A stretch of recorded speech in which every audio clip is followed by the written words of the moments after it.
فرش التراب يضمني. میرا نام سر شاہد ہے اور میں ایک اسٹوڈنٹ ہوں، کمپیوٹر کا بھی اور اکاؤنٹس کا بھی. میں حال ہی میں یوں سمجھیے کہ قرآن پاک کی طرف رجوع کیا میں نے اور اس کو سمجھنے کی کوشش کر رہا ہوں. لیکن ایک عجیب سی بات یہ آ رہی ہے کہ اتنا زیادہ میٹر موجود ہے قرآن پاک کو سمجھنے کے لیے بھی کہ اس کے کوئی بنیادی اصول سمجھ میں نہیں آ رہے ہیں کہ انڈرسٹینڈنگ اس کو کیسے کرنی چاہیے، سٹیپ وائز کس طرح اس کو سمجھنا چاہیے. آیا کہ ناظرہ اس کو کرنا چاہیے، احادیث سے اس کو سمجھنا چاہیے یا کیسے؟ کیونکہ اگر ہم احادیث کو بھی اٹھا لیتے ہیں پڑھتے ہیں تو کچھ علماء کہتے ہیں جی کہ احادیث کے بارے میں بھی یہ ہے کہ کچھ ضعیف ہیں یا حسن ہیں یا اس کا مطلب کسی خاص وقت کے لیے تھا. تو ایک عجیب سا مطلب کہ ذہن کے اندر ایک وہ تلاطم ہو جاتا ہے کہ آدمی کرے کیا کرے، کس طریقے سے اس کو مطلب کہ انڈرسٹینڈ کرنے کی کوشش کرے کہ وہ ایک سیدھی راہ کے اوپر آ جائے کہ اسے قرآن پاک کی بنیادی جو تعلیمات ہیں ان کے اوپر چل کے کم لیکن کامل علم کو حاصل کر سکے.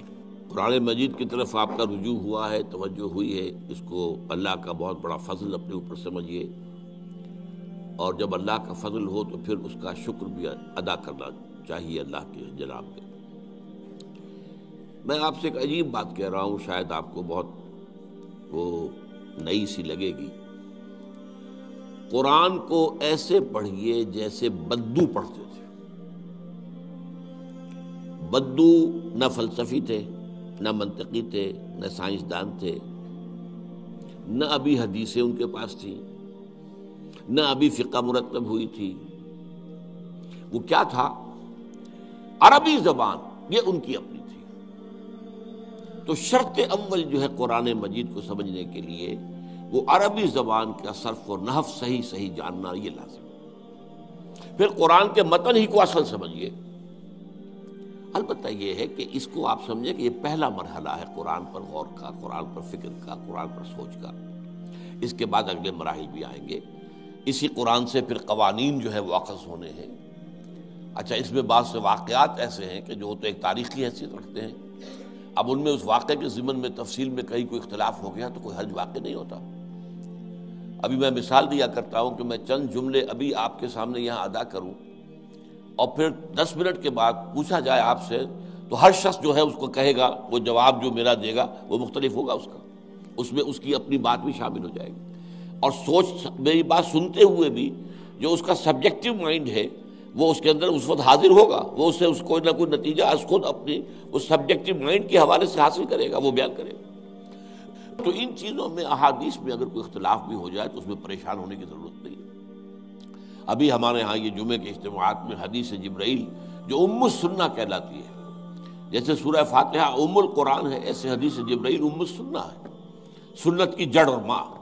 اب اس کی جو روایات آئی ہیں اس میں مختلف اختلاف ہے، الفاظ کا اختلاف ہے. ایسنس ایک ہے، مفہوم ایک ہے، الفاظ میں بڑا فرق ہے، تفاصیل کا فرق ہے. تو اس حوالے سے اس میں گھبرانے کی ضرورت نہیں ہے. پھر یہ کہ فقہی معاملات کے اندر اختلافات ہو گئے وہ بھی نیچرل ہیں. آپ کو معلوم ہے کہ ایک ہی مقدمہ ہوتا ہے، 8 جج بیٹھے ہوئے ہیں ایک بینچ پر، 5 کا فیصلہ ایک ہے، 3 کا ایک ہے، اور بھی تقسیم ہو سکتی ہے. قانون وہی، اور یہ میں بات کر رہا ہوں سپریم کورٹ کی یا ہائی کورٹ کی. وہاں پہ تو ظاہر بات ہے کوئی نئے بیانات نہیں لیے جاتے، وہ جو بھی فائل ہے وہ تو بہت پہلے سے تیار ہو چکی ہے، اس کے اوپر بحث ہوتی ہے، صرف اسی سے اخذ کیا جاتا ہے. مطلب ان کا وہی رہتا ہے، اس کے اندر تبدیلی نہیں ہو سکتی، اس موقع پر کوئی نئی گواہی نہیں آتی.